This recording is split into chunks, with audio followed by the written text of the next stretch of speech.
ঢাকার ধামরাইয়ের কালামপুরে আবাসিক গ্যাসের পর্যাপ্ত সরবরাহের দাবিতে ঢাকা আরিচা মহাসড়ক অবরোধ করেছেন স্থানীয়রা। সকাল ৯টার দিকে শুরু হওয়া অবরোধে মহাসড়কের দুপাশে দীর্ঘ যানজটের সৃষ্টি হয়।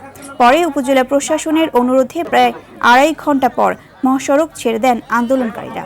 তাদের অভিযোগ, ২ বছর ধরে পর্যাপ্ত গ্যাস পাচ্ছে না উপজেলার গোয়ালদি, বাটুলিয়া, মহিষাসী সহ বিভিন্ন এলাকার গ্রাহকরা।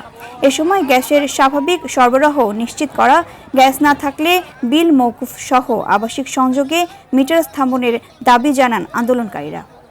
আমি আজ 10 বছর যাবত গ্যাস পাইতেছি না। আমার ছেলে মেয়ে স্কুল কলেজে পড়ে, তাদেরকে ঠিক মতো খাওয়াতে পারতেছি না। আমাদের চুলা জ্বলেনি, অথচ গ্যাসের বিল দাবি করতেছে।